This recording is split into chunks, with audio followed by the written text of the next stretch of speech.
companies, they have an option. When they hire you, they have an option to do like a background check, like social media, like all social media. So I'm just letting you know that's a fun option now that HR has, that they can do a full background check, not just LinkedIn, but this is all, honestly all social media. So. Yeah, so just be careful what you're putting out there. Diamondback does not do it yet because it is a grey area. It can throw up some legal issues because we can only not hire you if you're not qualified to do the job. And it would be a stretch to kind of say, well, you posting this on Facebook means that you're no longer qualified. But if you have violated some of the company policies in terms of underage drinking. It can get you knocked out of the job. So just be aware that we have the option to do full social media stuff. All right, so everyone clean up your socials after I get done talking, okay? Not now. All right. So when you're following up with someone, again, this is just a way to say, nice meeting you. You're kind of putting a pin in their mind about, y'all's meeting, and that's it. So another thing, post-event, hey, great meeting you at the IADC networking lunch. Hey, we talked about that automated rig. I just saw this from neighbors. Check it out. Link it. Connection to help. Hey, I noticed that you were looking for someone with an automated rig. Well, here's an intern that I worked with at Neighbors. Here, contact them. Continue the conversation. If you had to get it cut short, you had to move on, continue the conversation. And then just stay connected. So when you are networking, I'm not sure if you are attending Houston networking events. I have seen some students last week attend the IADC AED luncheon. There was about 20 students, a couple from A&M, a couple from U of H. I highly encourage y'all, if you can, I don't know if you can or you can't, I don't know how the logistics work, but maybe doing it, whatever, try to start identifying some bigger networking events in Houston. And that's something that I can help out with. I can communicate with you, you can share with that, or just kind of same thing you have here, like look at the SPE stuff, look at the AED stuff, look at the IADC stuff, and try to pick big events. And try it out. Try to go network. Hey, listen, if you walk away with 2 cars, you walk away with 7 cars, it doesn't matter. You got uncomfortable. That's a win, okay? So try to find the right networking events. Try to find out who's going to be there. And even if that's a connection you want to send to someone, hey, drilling engineer Diamondback, are you going to be at this event in Midland? A group of us are going there. Would love to meet you and sit you down and kind of talk to you. All right? Opening conversations. Listen, if you're in the room, chances are people probably understand you're a student. People probably understand that you're looking there to connect. So again, just probably walking up, making eye contact was probably enough to break the ice. And just saying, hi, how are you? Your name. That's it. Active listening. This, again, this is something I've coached. I've had to run lessons on this. Active listening, y'all, is probably the most easy thing to do if done correctly, but it is the biggest way to mess up a perfectly beautiful conversation with a potential employer if you're not actively listening, if you're on your phone, if you're not engaged, if you're not smiling. It's so funny. I talk to people, and again, I brought this up downstairs. Everyone's just so stoic. Like, oh yes, I would love to work here. I got an internship at Diamondback. I'm super excited. Well, come on, are you? I mean, you got to match your tone, your body language, your facial expressions to what you're trying to say. All right, again, active listening, follow up, ask questions about them. All right, people like talking about themselves. And they always walk away from conversations feeling good after talking about themselves. And all right, finding common interests. This is done through conversation. You're not going to find out if someone likes bow hunting or EDM, techno, or whatever it is without having these conversations in person. Okay, it's not done on LinkedIn. It's not done email, text message. This is the beauty that comes through having organic conversations with people. That's it. All right. Again, following up. Can't stress that enough. Doesn't matter who you meet. I shot a note to someone. I was like, hey, just shot you a note on LinkedIn and all stuff. They're like, my inbox is completely full from the past 2 career fairs. Like, I'm not responding to anything. Again, follow up, follow up, follow up. All right. And that's probably a little bit more further in your career. All right, communication with confidence. Okay, this is actually kind of how this whole thing started. This summer, a gentleman reached out to me and said, hey, look, I got about 6, 7 interns. I'd love for you to come in here and kind of give them a a workshop on how to communicate, because that is something that's really lacking right now. And it's not one of those like, oh, it's kids these days, next generation. It's not that. It's not y'all. It's us too. It's every generation right now. We are all suffering from communication skills.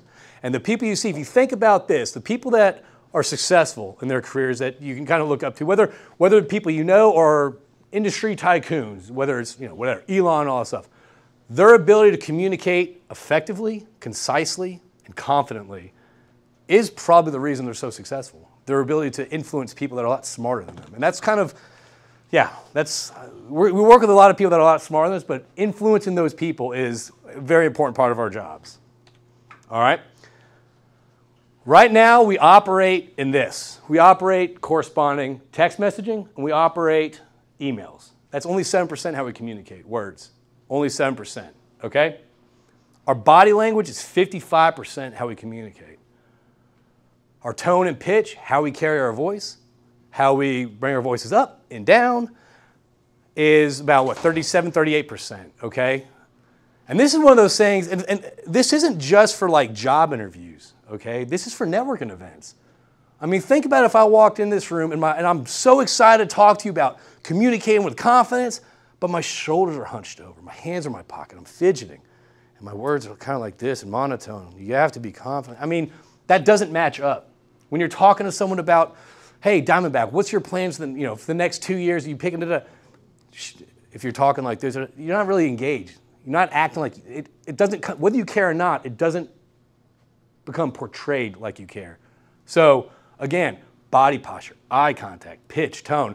This summer, I was talking to one guy, and I said, hey, listen, you're interning here, you at A&M, what do you want to learn? Like, what do you want to go over? And he's literally looking at me, I think I did this in a minute. He's like this, I don't know, just how to talk confidently, I'm like, what? Like, are you looking at me?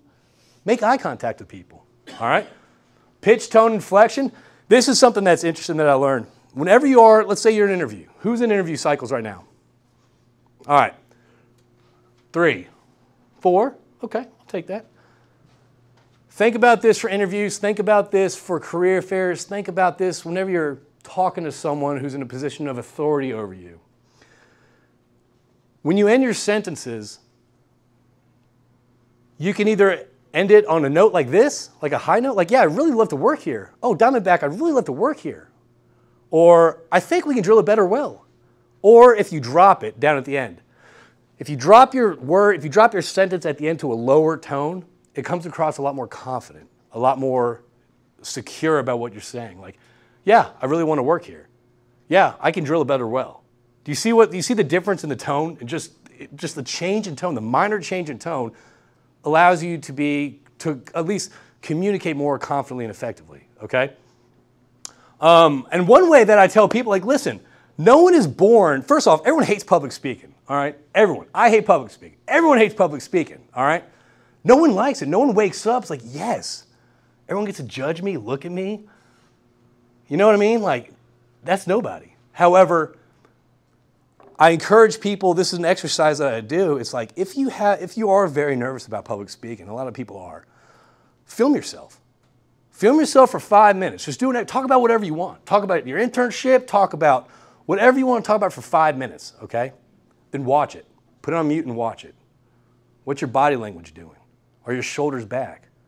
Often it's recommended to communicate with open gestures. So when you're talking, you're doing this. It's much more inviting. I didn't invent this up. It's psychological. Just go with me. All right? So open gestures. When you're gesturing things, have open palm. Don't point.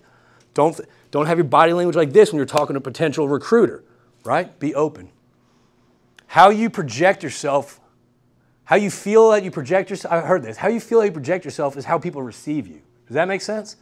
So if you're walking in like, I'm not really confident, that's how you're going to be received. So fake it. Literally, fake it till you make it. Walk in confidently, shoulders back, listening, engaged. Sometimes in interviews, if HR staff, we're not there to listen to what you're saying, although, we try and pick up on it. We're sometimes in there just to watch your body language. So do we think you have told a lie when you answered that question? Do we think you are being honest? So we're almost sometimes trying to zone out the words and just listen to, are you talking truthfully, or are you made So you're listening to pretty much 93% of everything except this. Think about that. And we'll let the engineers listen to the answers. How crazy is that? You can nail an interview with your answer, all this stuff, but how are you communicating that? All right? So watch yourself in this 5-minute thing. How are you pacing? Are you pacing too much? There was one guy that was jittering change in his pocket. I'm like, stop doing that when you're talking to people. Stop jittering. And then turn the phone over and listen to yourself. How fast do you talk? Are there a lot of filler words? Are you using your voice? Are you inflecting certain words? Are you not? So again, utilize your voice. Utilize your body as a tool, all right? And again, this all can be learned. This is all skill sets that can be learned, just like pickleball, riding a bike, drilling a well. These are all skill sets that can be learned. All right? Body language, eye contact, stand, sit up straight. I just saw something, there was one guy that actually didn't nail an interview. He actually failed an interview because he was slumped over and he wasn't providing, his body language wasn't there. And he came across they gave it to someone else pretty much. Just because of the body language wasn't communicating what he wanted to. I said this, open gestures, smile, facial expressions. Yeah, all right, control your movements. Don't fidget. If you notice that you're fidgeting a lot, let's say you do have to end a summer presentation, and you are fidgeting, hey, steeple that thing. Steeple it. Exactly. Or there's sometimes where you get so nervous, you guys borrow that pen? I tell people, just grab a pen. Have that channel everything. Just grab that pen. Because people will start noticing that more than the message you're trying to deliver. Okay? Using your voice, we just talked about this. Vary your pitch, maintain a steady pace. When I first started doing podcasts, I would just, talk so much until my wife said, hey, listen, let's count the number of filler words you use in 2 minutes. I only probably did that exercise 1 or 2 times before I cringed inside. It was brutal. So that was something I started to have self-reflection about. Filler words. How's my pace? When I started doing these public presentations about body language, about public communications, I was going real fast, real nervous. It's slowing down. It's working on it, all right? Working on your pitch, your tone. What are you trying to say? And oftentimes, we try to over-communicate or over-explain our message to the team where they're trying to influence this. If we can keep our message concise, people don't like consuming calories when they're thinking about what they're listening to. If we can keep our message concise, clear, and deliver it effectively, that's way more impactful than a 30-minute presentation on why you need to do something, right? So if you can clarify your message and make it as concise where a 7-year-old can understand it, that's a lot more impactful than talking like a PhD scholar and trying to get people on board, okay? Avoid upspeak. That's the when you end like this. That's upspeak, all right? I guess that's what it's called. So remember, end your sentences down. That communicates confidence, clarity, and get your point across a little bit clearer. Active listening can be used in job interviews, career fairs, wherever you're talking to someone with a spouse. Active listening. Guys and girls, paying attention. That is, I know it sounds common sense. A lot of conversations around the table that I deal with, it's about whenever they are talking to someone who's earlier in their career, it's the lack of eye contact. It's the looking on the phone. No, it's looking at your phone. The lack of eye contact. And even like, there's a couple conversations I get into, even when they are talking to someone, face to face, I'm talking and looking at you, there's nothing there. There's no feedback in the face there. So when you are talking to someone, listening to someone, be engaged, be listening. Move your eyebrows. Nod your head a little bit. Again, we've gotten really good at corresponding. And corresponding is what, only 7% how we talk? It's our communication skills that need to work, all right? And work on it with your friends. It sounds silly. Hey, do you mind if you talk to me and I can active listen? Repeat what they say back to you. Oh, yeah, I just got done with this test. Man, it was brutal. It was a lot more math than I expected. Oh, there's a lot more math than you expected? What was it before? Pull stuff out. Pull stuff out. You're going to understand. Well, not only that, think about this. If you're asking people questions, you're going to start understanding how they operate. You're going to start understanding kind of like what motivates them, and you're going to start understanding kind of what stuff they dig. If you can find points of common like a common connection with people, that lasts far beyond the subject you're talking about, okay? So again, the magic of conversation, the magic of active listening. I used to be, well, I guess I'm still an extrovert. So the business that I have, we sit around, we network, all right? We all talk, okay? And I've realized that I hated dead air. I was like, oh, I got to fill this in there. There's about 20 of us at a table. Every event, there's about 20 people at a table, probably about 15 E&P operators, about 5 service companies. Historically, E&P operators are primarily introverts, engineers. That's the saying. But I noticed that I was filling in the room. I was constantly filling the dead space. However, once you stop talking, once I started listening, once I started asking questions, first off, it made my job a lot easier. Second off, I started understanding kind of what's going on at each company, each individual a lot more. So remember, listening is a lot more, was it 2 ears, 1 mouth? For a reason, all right?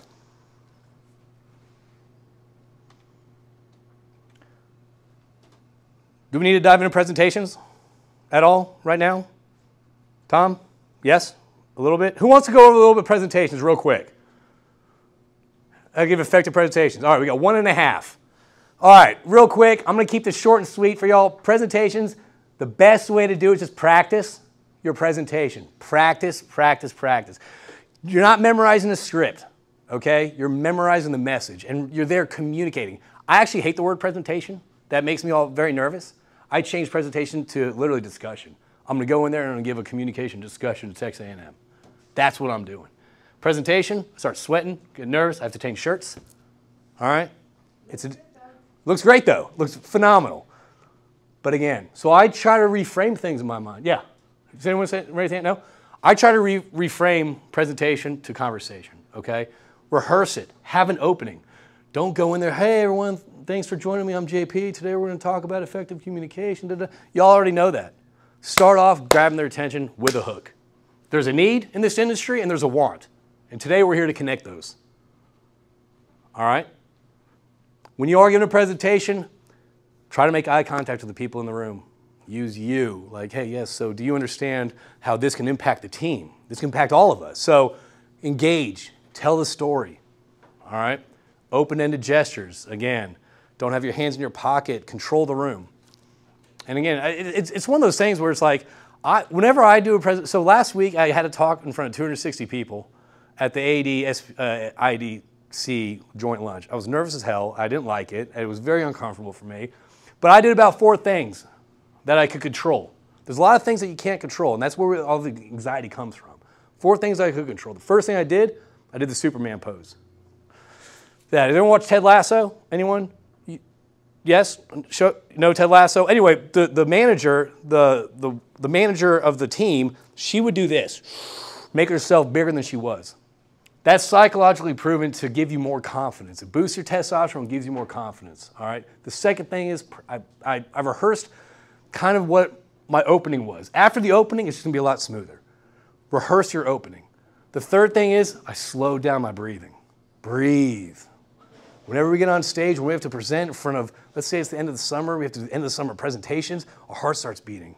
Our voice starts kind of picking up. We start plowing through this. Slow down. Use silence to your benefit.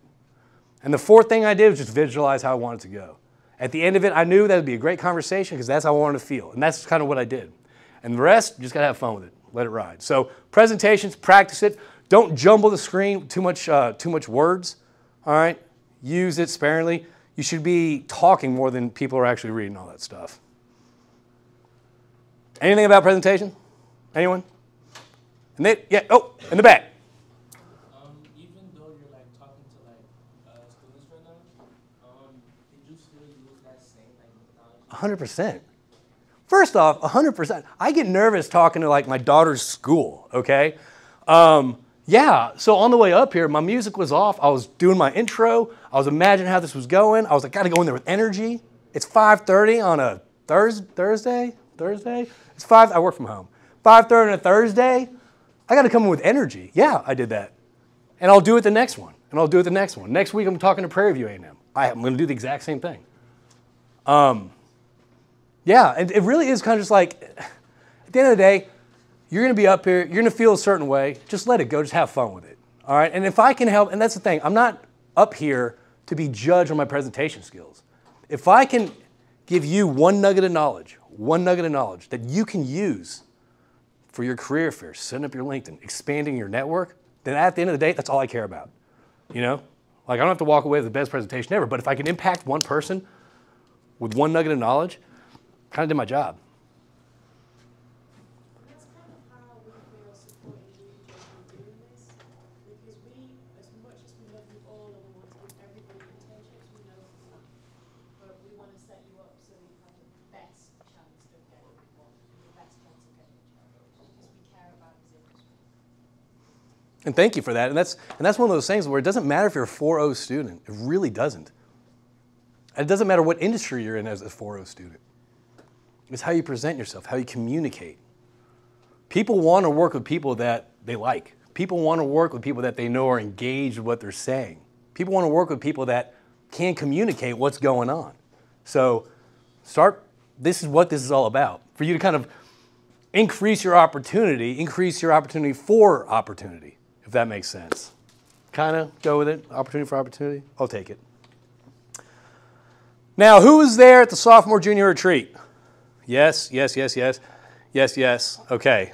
Some of y'all weren't, but I'm going to go over real quick on your elevator pitch because I think this was pretty important the past couple of days of career fair.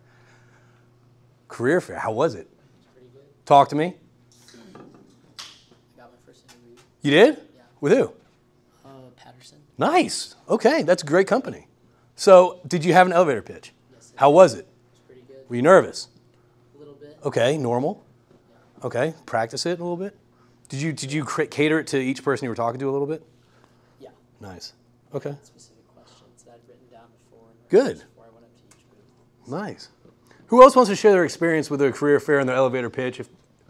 Anyone? I'd love to get one or two more people. Hey. JP, I'll add something. When I was, I have a full-time job coming up after I graduate, but I clearly remember the anxiety of the career fair. I did it 3 years in a row, so I got well practiced at some point.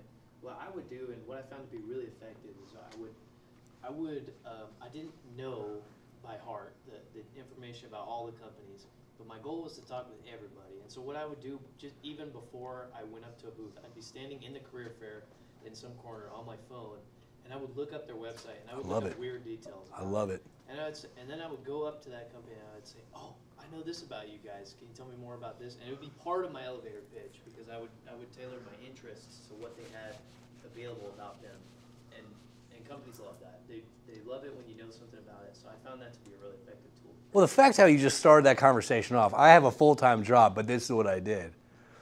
Because you researched, because you were prepared, because you had a goal, and you actually went and talked to everyone that you wanted to. I mean, I'm not saying that was obviously why you have it, but I'm just saying it's cool hearing that might be a result from. It works, yeah. Absolutely, it works. So again, what else? What else? Other experience that we have at the career fair that anyone wants to share with me? Was it nerve-wracking? A lot of people? I don't know. I wasn't there. I have the worst elevator pitch. You have the worst elevator pitch. Like the worst. Okay, that's impressive. Yeah, not stopping, and I believe that the recruiter couldn't hear a word from what I said. Okay. And then after I finished what I said, I was like, finally I finished. And he noticed this. He noticed the break, Like that you were finished. Okay. I have finally finished. Then he was like, okay, yeah, you have a good experience. Your CV is full of, you did this, you did that. Do you have any question for me? I was like, you know what? No. I just want to leave. It just didn't feel right. Yeah. Yeah, okay. I believe that I have the worst one. Well, hey, you're here right now at 6:43. You're going to learn how to do a good one. How about that? But that's the thing, though. Like, once you start getting into it, like, the energy's not matching up, you just kind of feel something right there. Yeah, so this is why the elevator pitch is so, like, it's broken up into 4 parts, where that way, if you do start feeling that kind of energy drop, you remember, okay, I'm on the 3rd part, I can pick it back up. But yeah, so it was nerve-wracking a little bit. Okay. So if you had to go back tomorrow, what would you different?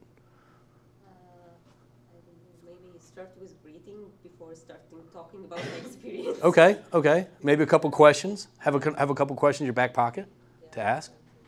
Yeah, career fairs are not fun. Okay, you get shoved in a room. They're loud. They're noisy. Probably hot. You're wearing a suit or a whatever, pantsuit, whatever. They're not fun, and you're trying to fight for 30 seconds to 30 to 60 seconds of someone's time, right? You're trying to communicate who you are and pretty much capture their attention like a reel. That's what you have to think elevator pitch is. It's your reel, all right? Are they going to keep scrolling, or are they going to kind of give you time of day and listen to you, all right? That's a great way to think about it. You only have a certain amount of time to deliver who you are, what your aspirations are, how you could fit in the organization. So that's kind of what we're going to get into real quickly today. And honestly, I'm going to send you, I did a longer recorded, I don't know why I can't talk right now, a longer recorded, because it probably wasn't the presentation. I did about a 30-minute recording on how to build an elevator pitch that I'll share with you. If you can share with the group, that'd be great. So that'll help out a little bit too, okay? So, yeah, real quick, it's just a summary. It really is kind of explaining kind of your background, and not only that, what you can contribute to that organization.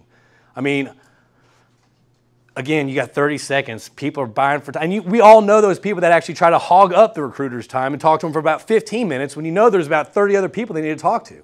So again, it's also being respectful of their time. Whenever you are giving an elevator pitch, whether you are to a potential recruiter or to a senior manager or to whatever, private equity group, you have to think about, put yourself in their shoes. What do you think they want to hear?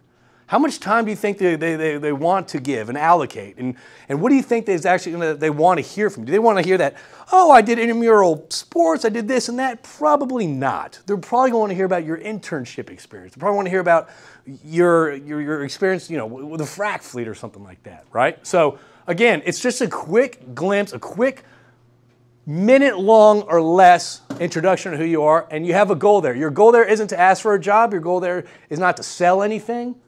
Your goal there is simply to get information and to kind of put a pin on who you are and what you can provide. Where? Career fairs, network events, job interviews, LinkedIn and online, and actually even dating. Like you use your elevator pitch throughout your career, throughout life. All right? This is kind of what we get into. So the elevator pitch is 4 parts, and it's done in 4 parts, so if you do get messed up on, let's say this part, you get interrupted, you know where you stopped, so you can hop back on to the second part. So the first part, again, for those that were there at the sophomore retreat and all that stuff, just hear me out again. The first part's the introduction. Again, how do you come across? Remember, go up strong, confident, project your voice. Have them hear, speak slower, take some breaths. So again, greet, introduce yourself. Who are you? What's your background? Okay? And remember, the introduction, mind you, should be just as strong as the conclusion. It's not how you start off, it's how you end up, right? So, after every one of these blocks, deliver it with the same amount of energy, positive energy, good energy, okay? This is where your facial features come into play. You get to smile, you get to nod, you get to get involved with them, okay? You get to actively talk and actively listen. All right. The second step is your personal value add. And if you had an internship, this is where you can actually bring up your internship. Hey, I was an intern at Diamondback Energy. I participated in the drilling efficiency program, and we increased efficiency by 17%. Wow. Boom, you got them. That's a hook, right? That's your reel. So your personal value add is what experience, what aspirations, what have you done that you really dig, that you really enjoyed? And if you can actually put some metrics behind that, like, hey, we did this by 10%, by 5%, do that, okay? But let's say you don't have an internship. Let's say you have nowhere to base that personal value add. What do you do then? Anyone? Bueller? What? You can talk about your volunteering or something. You talk about your volunteering? Okay. So yeah, so if you don't have an internship, and help me out here if I'm wrong. Maybe the volunteering stuff and all that stuff on your resume, that might not be as pertinent as saying, hey, I just got finished with advanced AP, go with me here, y'all, AP drilling. I really enjoyed the aspects of blah, blah, blah about that class. So maybe you talk about kind of like what you're into, like what you really took out from class, what you enjoy, what you really want to kind of get into. Does that make sense? What would you suggest on that? Yeah, and I think you could also do core values there. So if you've done your homework and you see that maybe one of the core values of the company is teamwork, you could say, hey, I saw that teamwork is really important to you, always valued that throughout my life, so I really wanted to come and talk to you today. Yeah, that's good. Thank you. So again, you're trying to attach your personal value, who you are, to your introduction. And also that kind of fits into here. I should have done this as a puzzle piece, because this kind of segues into organizational value add. This is what I can do for you. Hey, I'm JP, a senior at Texas A&M, graduate petroleum engineering. I just got done with an internship at Diamondback. We just got done with our drilling efficiency program. We increased it by 17%. I really think with the amount of rigs you have coming online and all that stuff, I can really contribute to your organization moving forward. So this is where you can, this is backward looking in the past. This is forward looking. Where do I fit in? Where do I fit in your organization? What can I do? Right? Where's the stuff that I'm interested in, the stuff that I dig? How can that impact your organization? Why do you want me on your team? Right? Where would you fit? What inspires you? Other ideas. Conclusion, you're wrapping this up. Thanks for your time. I know you got to make a lot of it. Again, you're not memorizing the script, okay? So the conclusion, hey, again, thanks a lot. Nice to meet you. My name is JP. Do you have a card? I know that you're busy right now, but I'd love to carry on this conversation hopefully next week. Thank you for your time. End on a positive note. End with the same energy, all right? Remember, they're not going to remember you from this. They're probably going to remember you from this. All right? That's going to be a good feeling. So be positive. Just try to go in feeling it, feeling good energy. Visualize a good conversation. And the more you practice it and the more you do it, you're just going to get more efficient, more better. So again, we're our worst critics. We all are. We have a lot of negative self-talk. Get rid of that. All right? Keep practicing. All right? And keep it short. So I loved your little done. Because if you talk too much, we want to have a conversation with you. We want to ask you questions about your resume. And if you just literally rambled off for the past 5 minutes, everything on your resume, damn, I'm all out of questions. What am I going to ask you? I'm like, oh, okay, well, it was nice to meet you then. Bye. Because I have nothing left. You've gone through everything on your resume. So yeah, keep it short. A little mystery. Yeah, put a little mystery. Leave it short. Let them ask the questions about you. They're the recruiter.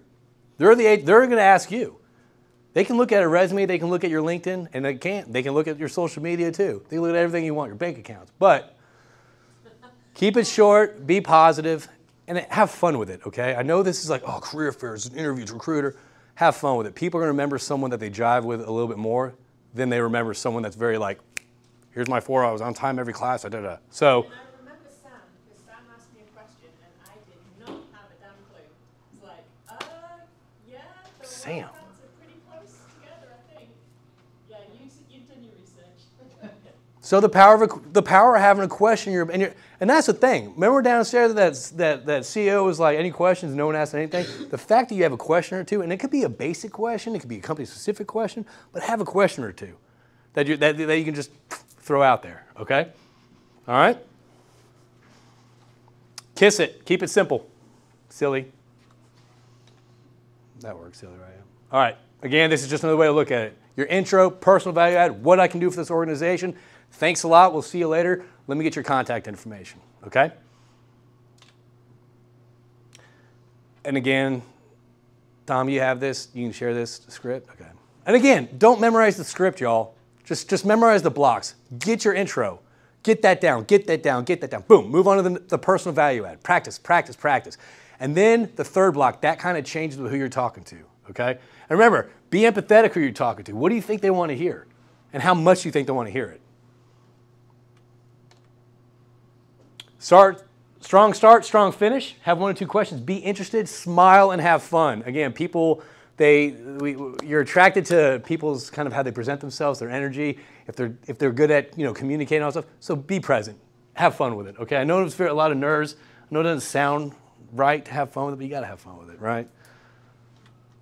Navigating the energy. We're wrapping up, and these are kind of a do and don't list. That I kind of threw together because I'm not sure how much time we have. And I thought we were 5:37, so honestly, I got to give myself props. Like, that was great timing on my part, right? Right. Okay. All right. Do's, be proactive. Nothing's going to be handed to you. Nothing's going to be given to you. You're not going to be at the right place at the right time. You have to be proactive. Research companies. Go to networking events. Be active on LinkedIn. Get your elevator pitch down. Get it concise. Get it clear. Have fun with it. Be able to rattle off. If you're interrupted in the second step, you can pick it up on the third. All right? Research the industries. Service side, operator side, there's tech side, there's AI now. This industry is pretty cool. It's like deep space exploration. A lot of different parts to it. So there's a lot out there. Learn how to communicate. At the end of the day, it's not going to be, it might not be the right place to say it, but at the end of the day, it's not going to be your GPA that's going to affect you in 20 years, 30 years, 15 years. It's going to be how you lead teams and how you influence people with your ideas. All right? So learn to just practice communication. Don't leave it with a company. Hey, thanks for talking. All right, we'll be in contact. All right, see you later. No. Take accountability. Don't leave it with a company to get back to you. Think about this. I reached out to someone. I saw someone with a neighbor's backpack, and I was like, hey, I sent it. It was full. It was full. I had to ping her twice to kind of get into contact with her about that. So don't leave it with a company. Take ownership and ping them again. Honestly, at the end of the day, if you're annoying, who cares? I was in sales. I went to the same company for 7 months. I didn't get to see this one person one time for 7 months. Finally, he came down to see me.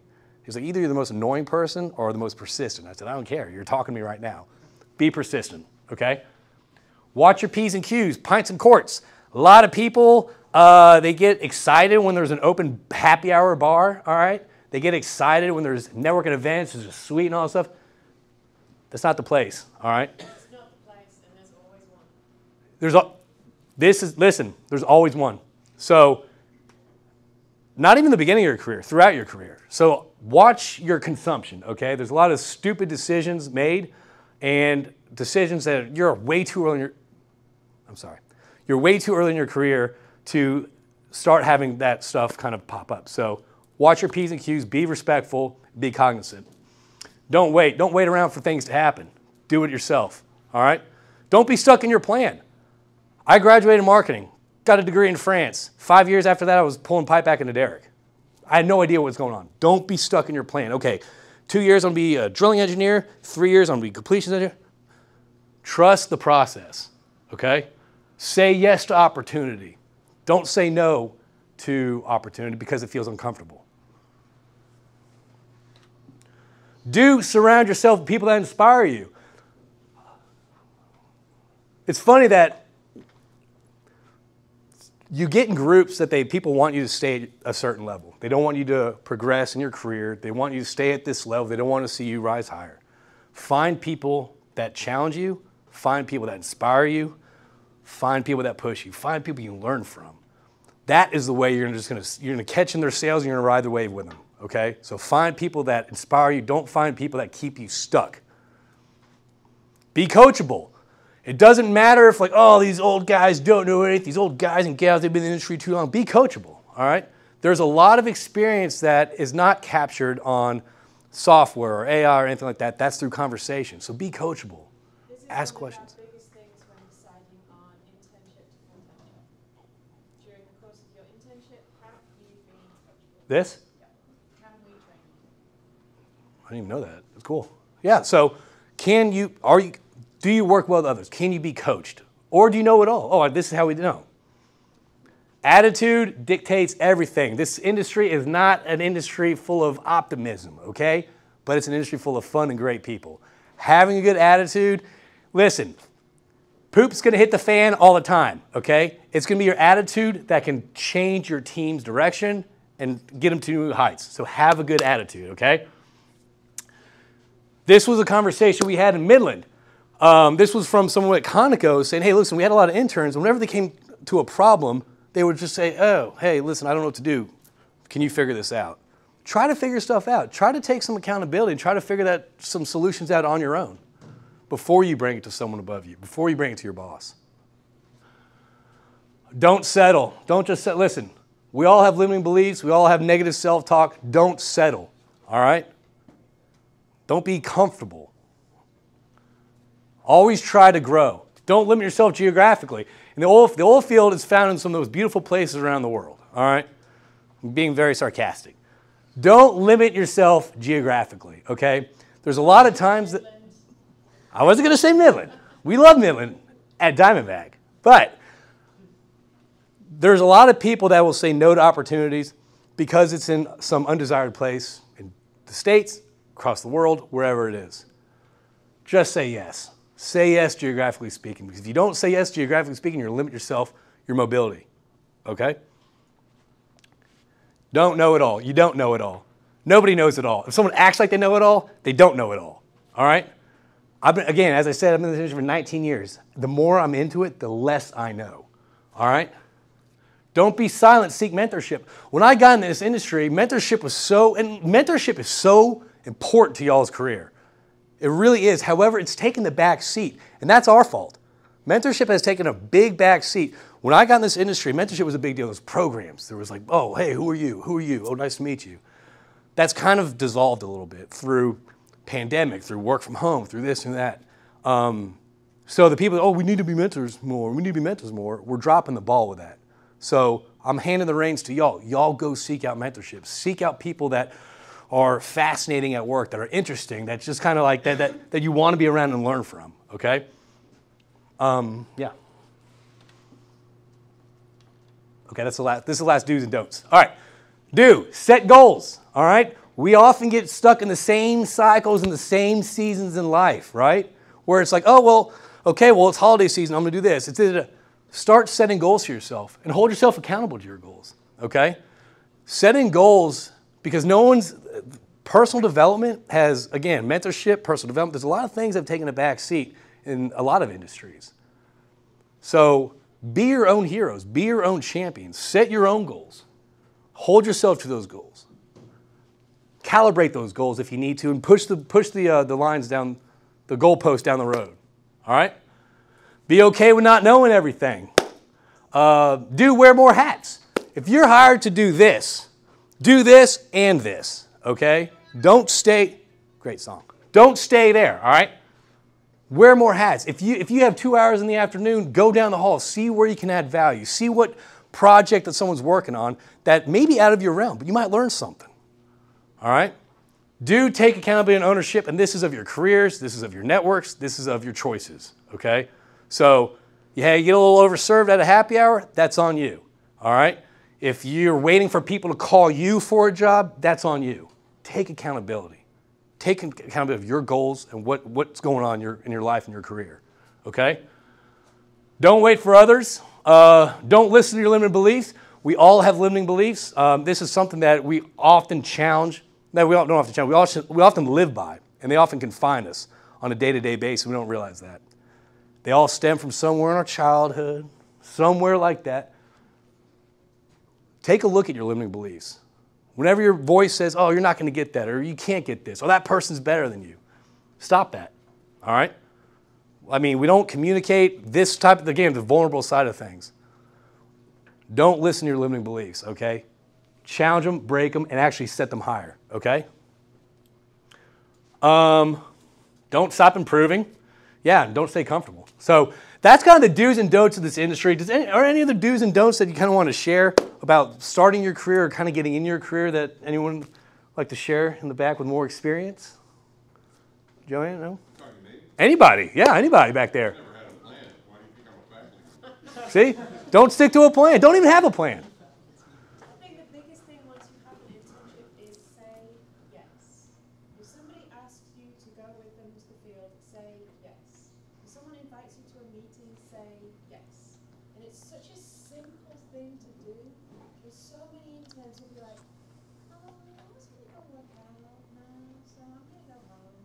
It's 5 o'clock. We're about to pay you time and a half. Say yes to it. So that's our biggest, like, just do it. Just go for it. Whatever they're offering you, say yes to it. I love that. You guys offer way too many internship after hours. Right. Yeah, maybe I mean, so. there's one every day, and, you know, I can see people thinking that if Right, they're yeah. well known or well visual, they'll get a job. That's a crazy move. You know, we had internship functions back in the day when I was young. It was called work. You know, like working after hours in a hole up to your neck in mud and oil. So, but you can't do that anymore for safety. But I think everything that you're trying to give them is what not to do as well as what to do. You know, my famous saying is people define themselves by what they won't do. If you won't move to Midland, you just whacked half your career. You know, Midland's a way station, guys. All roads lead to Midland. also lead out. Yeah, you don't have to stay there, but you need to try it. And everybody's asking me now, how do I go overseas? Do you really want to go overseas? You know, with your level of experience, I don't think so. You know, you want to have a bit more than a summer internship. And if somebody sends you overseas with that much experience, I'm wondering if they've got your best interest at heart. But there will be jobs like that. Yeah. That's not really fair of me, but you know, how many people believe you're going to go to offshore West Africa right out of school? That's not going to happen. Those jobs are reserved for people with 5 to 10 years experience. You know? It's just like I graduated in the marketing group, and everyone wanted to be a buyer for Neiman's. Everyone wanted to be a buyer, a fashion buyer. They think you're okay. Once I get out, oh, I'm gonna go sit the sidelines of Milan and start buying. No, you have to start somewhere. You have to start with experience. You have to get to the field. You have to, again, field. I was 5 years after graduating my master's in France, and I was scared to go offshore. I was scared to call offshore because I didn't know the lingo. I didn't know how they communicated. I was very nervous because I was an office dude. So I started working offshore, and the biggest takeaway I got from working offshore, well, first off, is like, I'm out here complaining that I'm here for 2 years, and these guys been out here for 35 years. He misses his kid's birth. Like, who am I to complain? So it kind of gave me a great lens. But the second thing it taught me was I had the power now to communicate anyone from the CEO of the company to the roughneck, to the roustabout. It gave me the power to communicate and understand and bond with the people that are working offshore. So if you have the opportunity to get field experience, take it. There's no if, and, or buts. Rule number 0 working offshore. What's rule number 0 working offshore? What's rule number 0? Never gamble. Oh. Seen guys lose their house, their car, their wife. You know, Jody. gamble offshore. You got 2 weeks on, 2 weeks off, your board's stiff. Don't gamble. Yeah, there's, yeah, so, yeah. Yeah, no gambling off, that's the conclusion, no gambling offshore. But no, offshore is fun. Another trick. You think you're going to pass a drug test? You're not. Yeah, that's something to keep in mind. Drug screens, don't screw that up at the start of your career. And Before you go to work, before you it's go to dead. work, You're right. dead. You fail a drug test, you're done. Yeah, there's nothing we can do about it. There's no like, oh please, I didn't mean to. I have no power to reverse a failed drug It's screen. contractual. Yeah. You know. And then the second thing with Midland and probably some other offshore companies, we need you to drive a company truck. 2 driving infractions and you are done. We cannot insure you on our company trucks. Speeding, DWIs, get more than, oh, DWI you're out. But any kind of like speeding, and this is Midland and Houston, there's cops on every road. So you've got to watch your driving record. And we're at the point too, honestly, y'all, listen, we're at the point too. We all like, listen, it's happy times, celebrating, we're in our youth, we're prime and all that stuff. There's ways to deflect that. Just Uber somewhere if you have had too much or something like that. Just be smart. Take accountability of your actions and be smart about your decisions. All right? We're all human. We all make not the best decisions a lot of times, but you're right. If this is affecting your career, or especially the launch of your career, then make good decisions. So, let's see. Yeah, this is kind of filler, but I think we're kind of going over. Just set your goals. Keep them alive.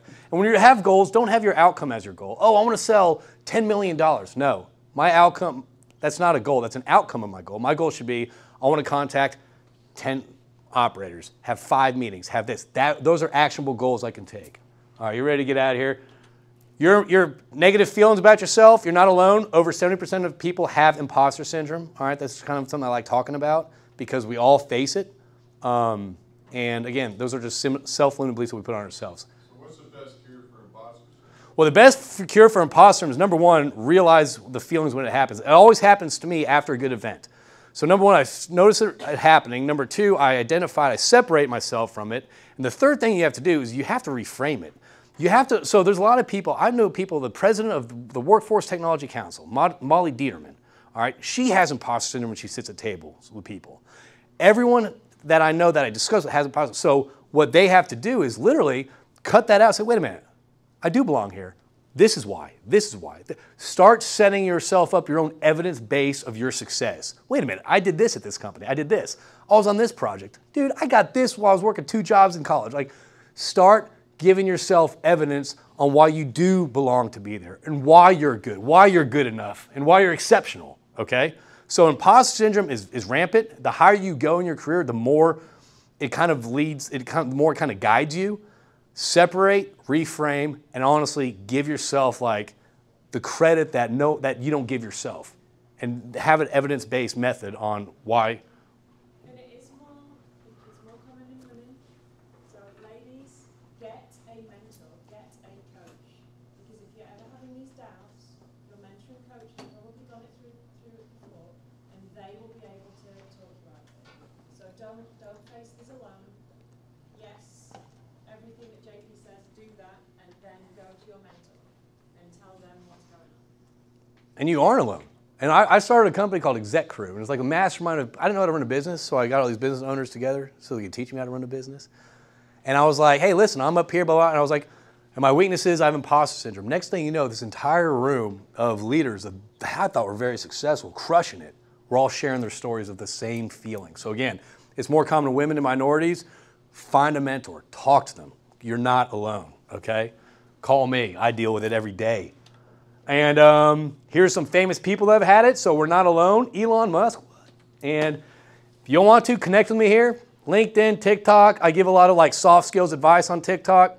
Same with that, so here's a podcast. But anyway, I want to thank, obviously, Diamondback. Thanks for being here and just the support to, like, again, the community, the stuff that they're doing for the community and the students there and the students at universities. It's just, I commend you all. It's inspiring, so thank y'all. But thank y'all for listening. Thank y'all for staying awake, some of y'all. But other than that, I had a good time with y'all. So just connect with me, and let's keep the conversation going if y'all need it, okay? No. All right, and that just about wraps us up, guys. So if you don't mind, before you leave, let's all get up to the front, get a quick photo. Oh, 100%. And then one other thing, too. I need to make sure everyone please take